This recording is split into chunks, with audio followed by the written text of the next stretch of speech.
नमस्कार, के news national में आपका स्वागत है। मैं हूं जागृति। देखते हैं देश विदेश की अब तक की बड़ी खबरें। एक नजर हेडलाइंस पे। प्रधानमंत्री नरेंद्र मोदी ने देशवासियों को ओणम की बधाई दी। उन्होंने कहा कि ये पर्व देश में सकारात्मकता, भाईचारा, सद्भावना को बढ़ावा दे। उन्होंने सभी के अच्छे स्वास्थ्य की भी कामना की। कांग्रेस अध्यक्ष सोनिया गांधी ने शुक्रवार को 18 विपक्षी दलों के नेताओं के साथ वर्चुअल बैठक की। इसमें 2024 में लोकसभा चुनाव की तैयारी और बीजेपी के खिलाफ एकजुटता पर बात की। 21 अगस्त विदेश मंत्री एंटनी ब्लिंकन ने कहा कि अफगानिस्तान से निकाले गए जोखिम का सामना कर रहे अफगान लोगों को कम से कम 13 देशों ने अस्थायी तौर पर शरण देने पर सहमति जताई है। देश में कोरोना संक्रमण के मामलों में उतार चढ़ाव जारी। बीते 24 घंटे में 34,000 नए मामले सामने आए। तालिबानी आतंकियों के अफगानिस्तान पर कब्जे के बाद एक तस्वीर इन दिनों सोशल मीडिया पर वायरल। ये तस्वीर नूर मोहम्मद उर्फ अब्दुल हक की बताई जा रही है। खबरें विस्तार से देखें तो आज प्रधानमंत्री नरेंद्र मोदी ने देशवासियों को ओणम पर्व की बधाई दी। उन्होंने कहा कि ये पर्व देश में सकारात्मकता, भाईचारा, सद्भावना को बढ़ावा दे। उन्होंने सभी के अच्छे स्वास्थ्य की भी मंगल कामना की। लोगों को इस त्योहार की बधाई देते हुए प्रधानमंत्री ने ट्वीट किया कि सकारात्मकता, भाईचारे व सद्भावना से जुड़े इस विशेष पर्व ओणम की सभी को शुभकामनाएं। मैं देशवासियों के अच्छे स्वास्थ्य की कामना करता हूं। उन्होंने अपील भी की कि सभी इस पर्व को धूमधाम से मनाएं। राष्ट्रपति रामनाथ कोविंद ने भी शुक्रवार शाम को सभी को ओणम की बधाई दी थी। उन्होंने कहा था, ये पर्व समाज में प्यार, सद्भावना और भाईचारे को बढ़ावा दे। मैं सभी को इस पर्व की शुभकामनाएं देता हूं। साथ ही विशेष तौर पर देश भर में केरल के रहने वाले नागरिकों को बधाई देता हूं। उन्होंने कहा कि नई फसल की उपज के उपलक्ष्य में मनाया जाने वाला यह त्योहार किसान की अथाग मेहनत को दर्शाता है और समाज में सद्भावना व प्रेम का प्रसार करता है। आगे उन्होंने कहा कि आइए इस मौके पर हम देश को उन्नति व सद्भावना के रास्ते पे ले जाने का संकल्प लें। ओणम विशेष तौर पर केरल में मनाया जाने वाला त्योहार है। हर साल अगस्त से सितंबर के बीच में ये पर्व मनाया जाता है। इस बार यह त्योहार आज यानी 21 अगस्त को शुरू हो रहा है। हालांकि 23 सितंबर तक ओणम का त्योहार चलेगा। कांग्रेस अध्यक्ष सोनिया गांधी ने शुक्रवार को 18 विपक्षी दलों के नेताओं के साथ में वर्चुअली बैठक की थी। इसमें 2024 में लोकसभा चुनाव की तैयारियों पर बीजेपी के खिलाफ एकजुटता पर बात हुई थी। बैठक के दौरान पश्चिम बंगाल के मुख्यमंत्री ममता बनर्जी ने बीजेपी के खिलाफ एक कौर बनाने का सुझाव दिया। मीटिंग में कांग्रेस की ओर से पूर्व प्रधानमंत्री डॉक्टर मनमोहन सिंह और राहुल गांधी भी शामिल हुए। दूसरी पार्टियों से फारूक अब्दुल्ला, तमिलनाडु के मुख्यमंत्री एम.के. स्टालिन, झारखंड के मुख्यमंत्री हेमंत सोरेन, महाराष्ट्र के मुख्यमंत्री उद्धव ठाकरे, शरद पवार, शरद यादव और सीताराम येचुरी समेत कई बड़े नेता इस मीटिंग में शामिल हुए। मीटिंग में सोनिया ने विपक्षी नेताओं से कहा कि आखिर में हमारा लक्ष्य 2024 के लोकसभा चुनाव ही है। हमें ऐसी सरकार के लिए योजना बनाकर काम करना होगा जो आजादी के आंदोलन के मूल्यों में विश्वास करती हो। सोनिया ने कहा कि पेगासस जासूसी मुद्दे पर चर्चा करने में सरकार ने अच्छा नहीं दिखाया। इसका कारण संसद का मॉनसून सत्र पूरी तरह से धुल गया। संसद में विपक्ष की एकता का भरोसा है, लेकिन इसके बाहर बड़ी राजनीतिक लड़ाई लड़नी होगी। सूत्रों के मुताबिक मीटिंग में शामिल सभी मुख्यमंत्रियों ने कहा कि विपक्ष को एकजुट होना चाहिए। गैर भाजपा वाली राज्य सरकारों को परेशान किया जा रहा है। हमें साथ आना होगा और केंद्र सरकार का सामना करना होगा। साथ ही तय किया गया कि ऑनलाइन मीटिंग में शामिल होने वाले 19 दल 20 से 30 सितंबर तक पूरे देश में विरोध प्रदर्शन करेंगे।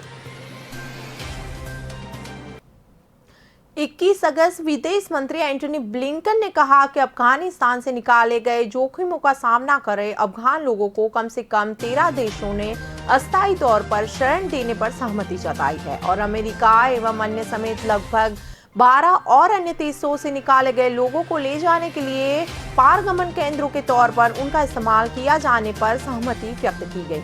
ब्लिंकन ने शुक्रवार को एक बयान में कहा कि संभवित अफगानी शरणार्थियों जिनको अमेरिका में पुनर्निवास के पहले से व्यवस्था नहीं की गई है उन्हें Albania, Canada, Colombia, Costa Rica, Chile, Kosovo, उत्तरी मकदूनिया, मैक्सिको, पोलैंड, कतार, क्वांडा, यूक्रेन और युगांडा के केंद्रों में जगह दी जाएगी। पारगमन देशों में Bahrain, Britain, Denmark, Germany, Italy, Kazakhstan, Kuwait, कतार, तजाकिस्तान, तुर्की, संयुक्त अरब अमीरात और उज्बेकिस्तान शामिल है। बिल्किन ने कहा कि हमें अन्य देशों द्वारा सहायता प्राप्त करने पर विचार किए जाने से खुश हैं। विदेशों में अमेरिकी नागरिकों की सुरक्षा और सहयोगी देशों के नागरिकों तथा जोखिम वाले अफगानों के प्रति अपनी प्रतिबद्धताओं को पूरा करने से बड़ी हमारी कोई अन्य प्राथमिकता नहीं रहेगी। देश में हाल ही में कोरोना संक्रमण के मामलों में उतार चढ़ाव जारी है। किसी दिन मामलों में कम हो रहे हैं, कभी मरीजों की संख्या बढ़ रही है। बीते 24 घंटों में 34,000 नए संगीन मामले सामने आए, जबकि 375 लोगों की मौतें भी हुई हैं। मौत के आंकड़ों में 11 दिन बाद ये कमी आई है। एक दिन पहले तक 400 से ज्यादा लोगों की जानें जा रही थी, लेकिन अब राहत की बात यह है कि कोरोना से मरने वालों की संख्या धीरे धीरे कम हो रही है। अब तक 4 लाख से ज्यादा लोग जान गंवा चुके हैं। वहीं 36,000 से ज्यादा मरीजों को अस्पतालों से छुट्टी भी दे दी गई। स्वास्थ्य मंत्रालय के मुताबिक कोरोना से स्वस्थ होने वाले मरीजों की संख्या बढ़ रही है। हालांकि केरल, महाराष्ट्र में अब भी कोरोना के नए मामले ज्यादा हैं। केरल में रोजाना 15,000 से ज्यादा नए केस सामने आ रहे हैं। वहीं महाराष्ट्र में 5,000 से ज्यादा कोरोना संक्रमित मरीज मिल रहे हैं। राजधानी दिल्ली में बीते 24 घंटों में 57 नए मामले मिले। इससे पहले यहां 50 से कम मामले आ रहे थे। 12 दिन बाद कोरोना के मामले वहां बढ़े। यहां अब तक 14 लाख लोग संक्रमित हो चुके हैं। देश के 8 राज्यों में पूर्ण लॉकडाउन जैसी पाबंदियां अभी भी जारी। इनमें पश्चिम बंगाल, हिमाचल प्रदेश, झारखंड, उड़ीसा, तमिलनाडु, मिजोरम, गोवा और पुडुचेरी शामिल है। यहाँ पिछले लॉकडाउन जैसे ही कड़े प्रतिबंध हाल में जारी है। तालिबानी आतंकियों के अफगानिस्तान पर कब्जे के बाद एक तस्वीर इन दिनों सोशल मीडिया पर काफी वायरल हो रही है। ये तस्वीर नूर मोहम्मद उर्फ अब्दुल हक की बताई जा रही है। नूर को लेकर ये खुलासा हुआ कि यह वही व्यक्ति है जिसे 23 जून 2021 को नागपुर से डिपोर्ट कर अफगानिस्तान भेजा गया था। उसकी उम्र 30 साल की है। नूर तकरीबन 10 साल तक नागपुर में रूप बदल कर रह रहा था। नूर के आतंकी बनने की जानकारी मिलने के बाद अब नागपुर पुलिस फिर से सक्रिय हो गई और उसके यहाँ रहने के दौरान मिलने वाले लोगों से पूछताछ कर रही है। नागपुर के दिघोरी इलाके में कई सालों तक छिपकर रह रहे नूर मोहम्मद को 16 जून 2021 को गिरफ्तार किया गया था। गिरफ्तारी के तुरंत बाद हुए मेडिकल में उसकी बॉडी पर गोली के निशान मिले। उसके मोबाइल फोन से कई वीडियोस भी मिले थे। अफगानिस्तान दूतावास की ओर से उसके तालिबानी होने की पुष्टि होने के बाद उसे वहां से डिपोर्ट कर उसके देश भेज दिया गया। नागपुर पुलिस के मुताबिक नूर साल 2010 में 6 महीने के टूरिस्ट वीजा पर यहां आया। बाद में उसने संयुक्त राष्ट्र मानव अधिकार परिषद में अपने लिए शरणार्थी का दर्जा मांगने के लिए आवेदन किया था, लेकिन उसका आवेदन खारिज कर दिया गया था। तब से वह नागपुर में अवैध रूप से रह रहा था। नूर अविवाहित था और यहाँ कंबल बेचने का काम करता था। उसकी गिरफ्तारी के बाद उसके किराए के घर की तलाशी में पुलिस को ज्यादा कुछ नहीं मिल पाया। दुनिया में करीब 100 करोड़ बच्चों पर जलवायु परिवर्तन और प्रदूषण के प्रभाव का भी खतरा है। UNICEF की एक रिपोर्ट के मुताबिक भारत समेत 33 देशों के बच्चों के स्वास्थ्य, शिक्षा और सुरक्षा पर संकट मंडरा रहा है। क्लाइमेट चेंज और प्रदूषण के चलते दुनिया भर में बच्चे जलवायु परिवर्तन के किसी न किसी प्रभाव से जूझ रहे हैं। वहीं भारत, नाइजीरिया, फिलीपींस और अफ्रीका समेत 33 देशों के बच्चे एक साथ 3 या 4 प्रभावों का सामना कर रहे हैं। इन प्रभावों में हीटवेव, बाढ़, चक्रवात, बीमारी, सूखा और जलवायु प्रदूषण शामिल है। UNICEF ने स्थिति को भयावह बताया। इस रिपोर्ट को जलवायु परिवर्तन, प्रदूषण के प्रभाव, गरीबी, बच्चों को स्वच्छ पानी की पहुंच, स्वास्थ्य और शिक्षा की पहुंच को देखते हुए तैयार किया गया है। रिपोर्ट के लेखकों में से एक निक रीस ने बताया कि दुनिया में बच्चे कहां और कैसे जलवायु परिवर्तन की चपेट में आ रहे हैं। उनकी तस्वीरें अकल्पनीय रूप से भयावह है। इन सब से समय रहते निपटने की जरूरत है। इस रिपोर्ट में कहा गया कि जलवायु संकट के प्रभाव गहन रूप से असामान्य थे। आने वाले दिनों में इसके और भी खराब होने की आशंका है। 2 दशक पहले जब तालिबान ने अफगानिस्तान पर कब्जा किया तो लड़कियों को स्कूल जाने पर रोक लगा ली गई थी। उनके डॉक्यूमेंट्स जला दिए गए। मार्च 2002 में जब अमेरिका ने तालिबान को खदेड़ा तब अफगानी लड़कियों ने प्लेसमेंट परीक्षा देकर अपनी योग्यता साबित की। उसके बाद लड़कियों के लिए बोर्डिंग स्कूल की नींव रखी गई। अब 20 साल बाद अफगानिस्तान में तालिबान फिर से लौट आए हैं और उसके खौफ से फिर से लड़कियों ने दस्तावेज जलाने जा रही है। शबाना बाज़ीन उन हजारों अफगान लड़कियों में शामिल थी जिसने दस्तावेज तालिबान ने जला दिए थे और उन्होंने फिर से पढ़ने के लिए परीक्षा दी थी। शबाना अब अफगानिस्तान की एकमात्र वुमेन्स बोर्डिंग स्कूल की संस्थापक है और उन्होंने बीती रात अपनी स्कूल की छात्राओं से रिकॉर्ड्स जला दिए। बासिन ने ऐसा अपनी छात्रा और उसके परिवार की सुरक्षा के लिहाज से किया है। शबाना ने ट्विटर पे लिखा, लगभग 20 साल बाद अफगानिस्तान में लड़कियों के लिए एकमात्र बोर्डिंग स्कूल के संस्थापक के तौर पर मैं अपनी सभी छात्राओं के रिकॉर्ड जला रही हूँ। मैं इन रिकॉर्ड को मिटाने के लिए नहीं बल्कि उन्हें और उनके परिवारों को बचाने के लिए कर रही हूँ। पूरी दुनिया की नज़र इस समय अफगानिस्तान पर है जहां तालिबान ने कब्जा कर लिया है। सबसे ज्यादा चिंता लड़कियों की शिक्षा और अधिकारों को लेकर व्यक्त की जा रही है। शबाना कहती है कि वे उनके साथ काम करने वाले लोगों और छात्राएं सुरक्षित हैं, लेकिन अफगानिस्तान में ऐसे बहुत से लोग हैं जो इतने सुरक्षित नहीं हैं। उत्तर प्रदेश की इटावा जेल शनिवार 3 बजे ताबड़तोड़ फायरिंग से गूंज उठी। अचानक हुई इस फायरिंग से कैदियों में भी हड़कंप मच गया। जेल परिसर में मौजूद गार्ड जब तक कुछ समझ पाते तब तक हमलावर फरार हो गए। इस घटना से एक बार फिर यूपी में जेलों की सुरक्षा पे फिर से सवाल उठ गए हैं। इटावा के जिला कारागार में डिप्टी जेलर एच.एस. जाफरी देर रात करीब 3:30 बजे अपने आवास से जेल परिसर में निरीक्षण के लिए जा रहे थे। इसी दौरान कुछ लोगों में रास्ते में उन्हें घेर कर फायरिंग की और जान से मारने की धमकी देकर वहां से भाग गए। डिप्टी जनरल का कहना है कि कई राउंड फायरिंग की गई। फायरिंग करने वाले लोग भाग गए। घटना को लेकर जेल परिसर में सुरक्षा को लेकर फिर सवाल खड़े हो गए हैं। उन्होंने मामले की सूचना थाना सिविल लाइन पुलिस को दी। पुलिस मौके पर पहुंची और जांच पड़ताल शुरू की। पुलिस के वहां पर गोली के खोखे नहीं मिले, लेकिन दरवाजों और दीवारों पर गोलियों के निशान जरूर मिले। पुलिस घटना के सीसीटीवी फुटेज अभी खोज रही है। एच.एस. जाफरी सुबह की शिफ्ट में आए और देर रात करीब 3:30 बजे अपने आवास के लिए जेल में निकले थे। जेल की बैरकों से महज 100 मीटर की दूरी पर घर है। जेल के बीच 3-4 लोग उनको खड़े दिखाई दे। इस पर उन्होंने टोका। उनके टोकने के बाद ही बदमाशों ने गोलियां देते हुए फायरिंग शुरू कर दी। फिलहाल वक्त हो चला है ब्रेक का। ब्रेक के बाद फिर मिलते हैं। चाय तैयार है। मैं चेंज करके आती हूँ। लायरा का नया कलेक्शन, बहाने कम पड़ जाएंगे पर स्टाइल्स नहीं। Lyra, time to style.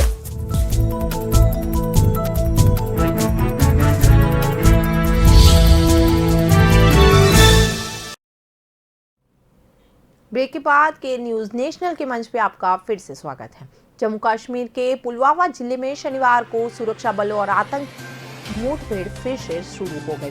Tral के जंगल वाले इलाके में सुरक्षा बलों के साथ मुठभेड़ में जैश-ए-मोहम्मद के 3 आतंकी मारे गए हैं। जम्मू कश्मीर पुलिस ने ये जानकारी दी है। सर्च ऑपरेशन अभी जारी है और मामलों में अधिक जानकारी की भी प्रतीक्षा की जा रही है। हालांकि अब तक आतंकियों की पहचान नहीं हो पाई है।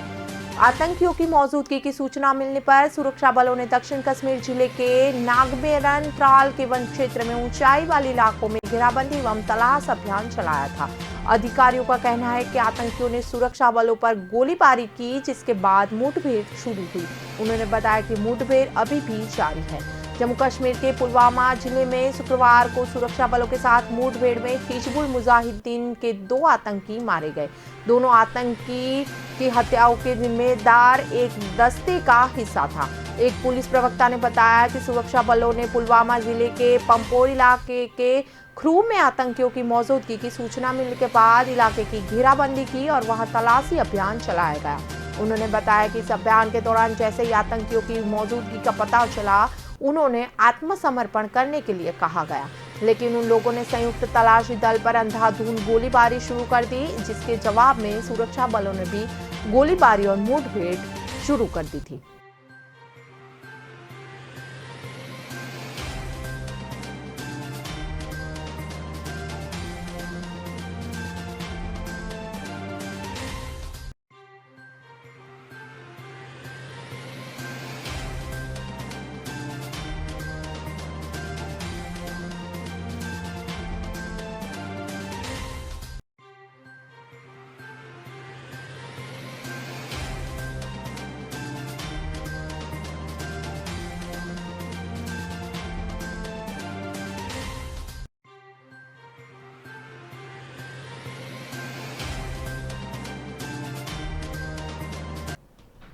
कोरोना वायरस से बचने के उपायों के तहत दुनिया भर में प्लास्टिक शील्ड को बैरियर की तरह इस्तेमाल किया जा रहा है।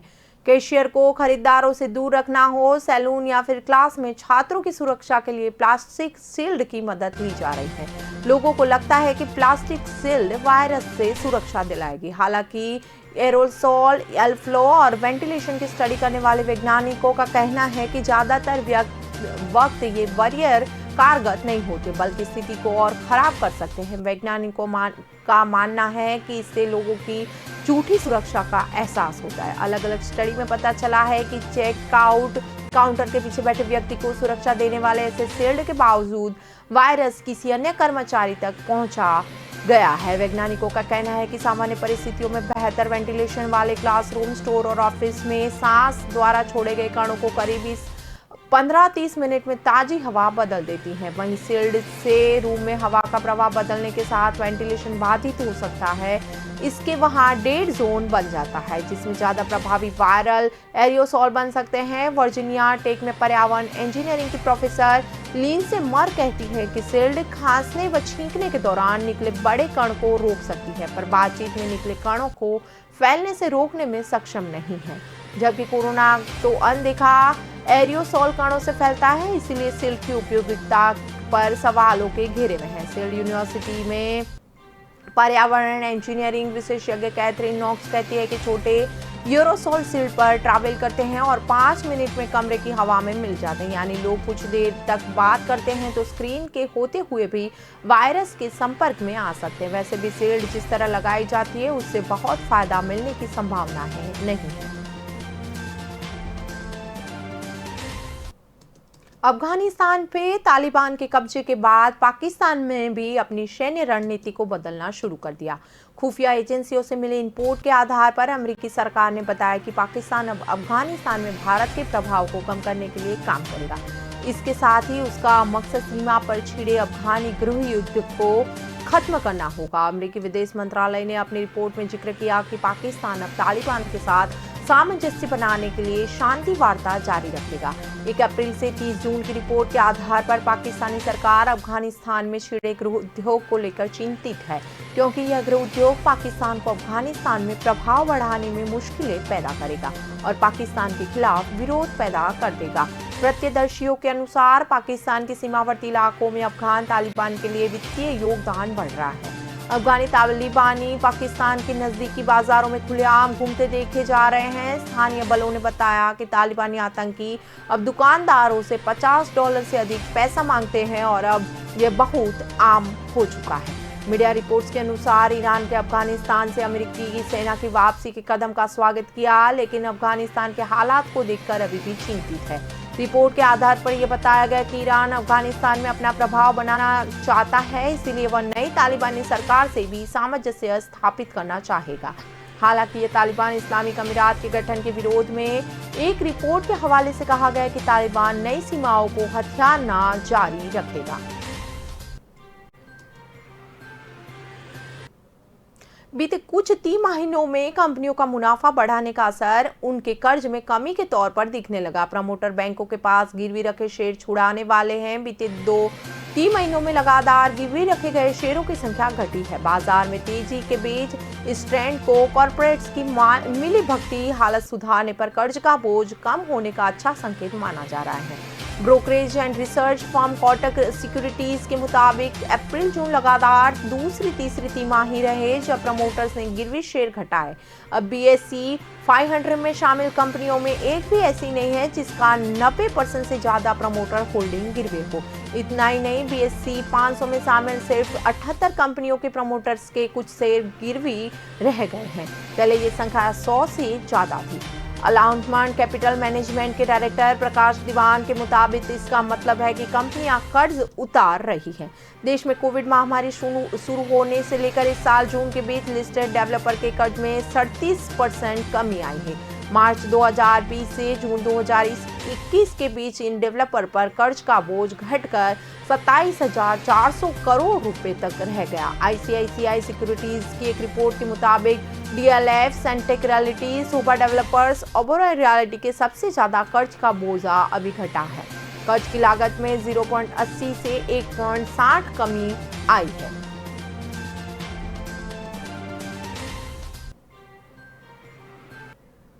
अमेरिकी स्पेस एजेंसी नासा के हडल स्पेस टेलीस्कोप ने एक ऐसी तस्वीर शेयर की है जो पहली बार में किसी पेंटिंग जैसी दिखती है।